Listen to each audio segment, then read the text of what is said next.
صلی اللہ علیہ وسلم نے فرمایا میری امت 73 فرقوں میں تقسیم ہوگی جن میں 72 جہنمی ہیں، کلہم فی النار، ایک جنتی ہے۔ آپ نے جو یہ سوال پوچھا کہ ہر ایک دعویٰ کرتا ہے ہم قرآن حدیث پر عمل کرتے ہیں، تو دیکھیں اس کا جواب حدیث میں موجود ہے۔ آپ صلی اللہ علیہ وسلم نے فرمایا کہ وہ جنتی وہ ہے ما انا علیہ و اصحابی، جس پر میں اور میرے صحابہ ہیں، جو میرے اور صحابہ کے راستے پر چلے گا وہ جنتی ہے۔ تو یہ اشکال کہ ہر ایک قرآن و حدیث کا دعویٰ کرتا ہے، تو دیکھیں اسی وجہ سے نبی نے یہ نہیں فرمایا کہ وہ ایک جنتی وہ ہوگا جو قرآن و حدیث کا دعویٰ کرے گا یا قرآن و حدیث کا لیبل لگا کے کام کرے گا۔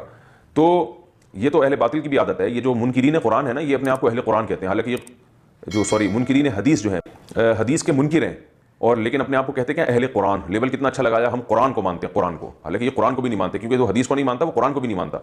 تو لیبل کافی نہیں ہے۔ آپ صلی اللہ علیہ وسلم نے فرمایا جس پر میں اور میرے صحابہ تھے۔ تو کسی کو پرکھنے کا بہترین طریقہ یہ ہے کہ وہ صحابہ کو مانتا ہے، اور صرف اوپر اوپر سے نہیں، صحابہ کے فتاوی کو بھی مانتا ہے کہ نہیں مانتا۔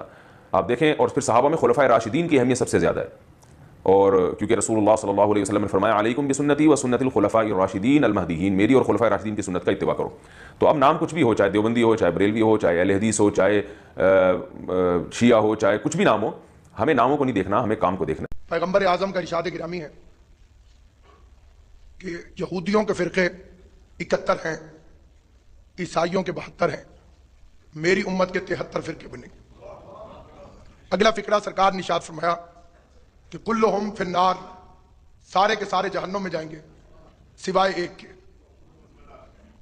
فرقہ ناجیہ، نجات میں جانے والا جو فرقہ ہوگا اس کا ان ساروں سے فرق ہوگا۔ پوری دنیا میں کھلم کھلا اعلان ہے میرا، کھلم کھلا، کہ 72 کے 72 فرقے وہ جو جہنم میں جائیں گے ان میں بنیادی چیزیں ایک ہوں گی۔ اب وہ فرقہ کون سا ہے جسے 72 میل کے کافر کہتے ہیں؟ توجہ چاہتا ہوں تمام، سارے کے سارے مل کر ایک ہی کو کافر کہتے ہیں، اور وہ ایک ان سب سے مختلف ہے، اور اس میں جو پہلی مختلف چیز ہے وہ ہے محبت اہل بیت۔ ان 72 میں محبت اہل بیت نہیں ہے، چیلنج کے ساتھ کہتا ہوں نہیں ہے۔ احترام کرتے ہیں وہ، محبت نہیں کرتے۔ احترام اور چیز ہے، محبت اور چیز ہے۔ ان 72 کا مذہب اصحاب والا ہے، 73 میں ہم شیعوں کا مذہب اہل بیت والا ہے۔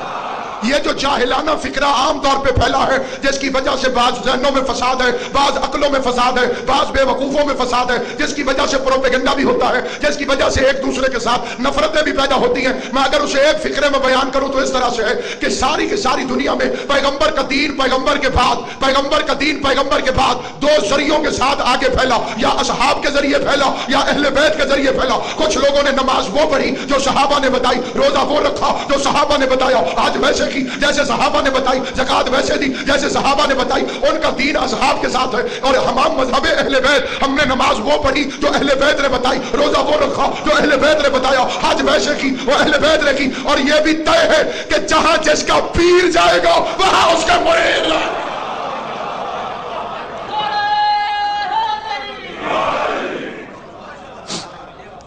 اب دونوں میں فرق کیا ہے؟ ہمارے بعض حضرات کا بچوں کا خیال ہے کہ جی شاید وہ اہل بیت کو نہیں مانتے، اور ان کا ایمان ہے کہ ہم صحابہ کو نہیں مانتے۔ ہمیں صرف شبہ ہے، ہمارے بعض بچوں کو شبہ ہے۔ کیوں؟ وہ کہتے ہیں ہم تو سب کو مانتے ہیں۔ اس پہ جو مبلغ اعظم فیصلہ دے گئے ہیں، میں 10 تقریریں بھی کروں تو ان کے ایک فکرے کی قیمت نہیں۔ وہ فرماتے تھے اگر کسی پنڈ میں 2 چودھری لڑ پڑے تو کمی کہتا ہے میں تو سب کو مانتا ہوں۔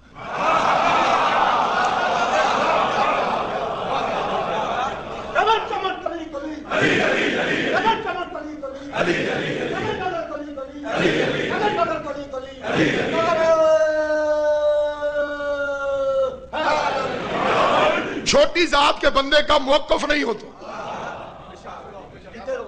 بندے کتا پالتے ہوئے بھی نسل دیکھتے ہیں۔ وہ بھی گھوڑا ہوتا ہے جو ٹانگے میں جوت دیا جاتا ہے، وہ بھی ہوتا ہے جسے بندے روزانہ 2-2 ہزار کی خوراک کھلاتے ہیں۔ کہ یہ گھوڑا کتنے کا ہے؟ انہوں نے کہا جی 20 لاکھ دا۔ 20 لاکھ دا؟ انہوں نے کہا نسلی ہے۔ بندے گھوڑے اور جانور رکھتے ہوئے نسلیں دیکھتے ہیں، تو نے پیر بناتے ہوئے نسلیں نہیں دیکھی۔ یہ آخر آپس میں معاملہ کیا ہے؟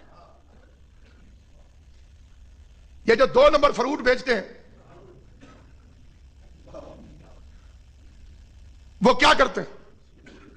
وہ دھڑی بے عیب فروٹوں کی بھی لیتے ہیں میکس کرنے کے لیے، اوپر جو لائن ہوتی ہے وہ بالکل ٹھیک ہوتے ہیں۔ انہوں نے کیونکہ سب کو بیچنا ہوتا ہے، وہ بے عیب اس لیے رکھتے ہیں تاکہ ان کے عیب دار بک جائیں۔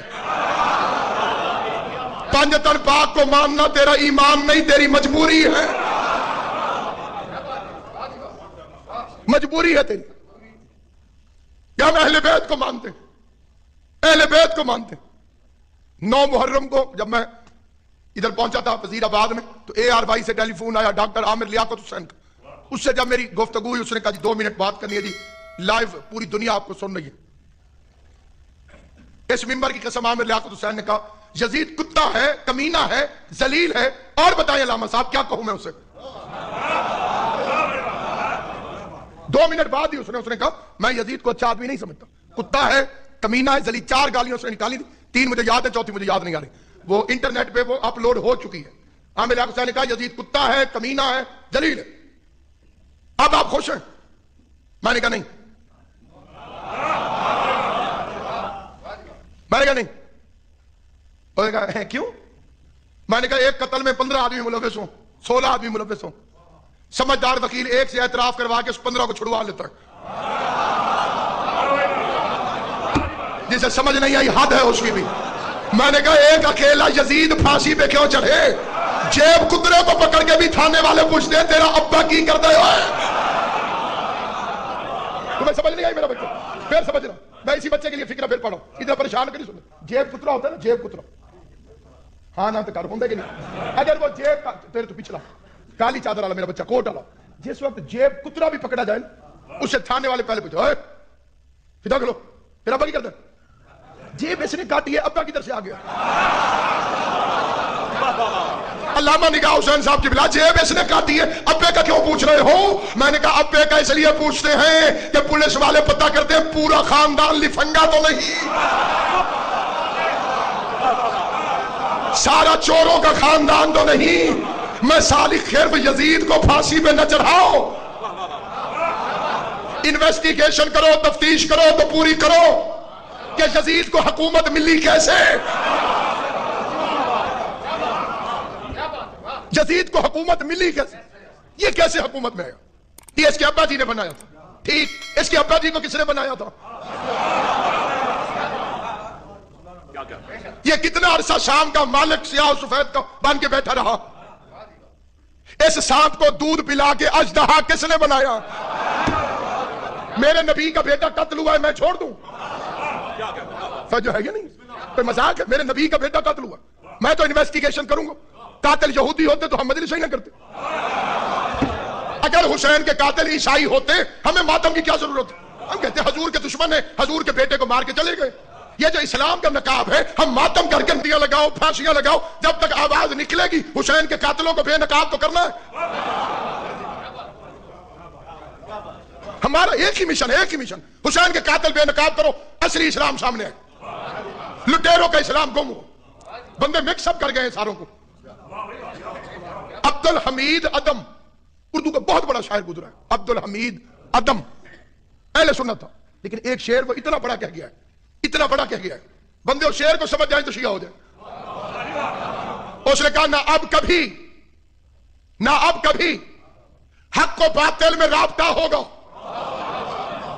نہ اب کبھی، میرا پریشان ہو کے سنو بھی تک نہ بیٹا کر نہ اب کبھی حق و باطل میں رابطہ ہوگا۔ کیوں؟ حسین ابن علی درمیان سے گزرے ہیں، حسین ابن علی تو مکس کرتے ہو رضی اللہ اور لعنت اللہ۔ یہ قتل حسین کی عمارت میں اینٹیں کون سی لگی؟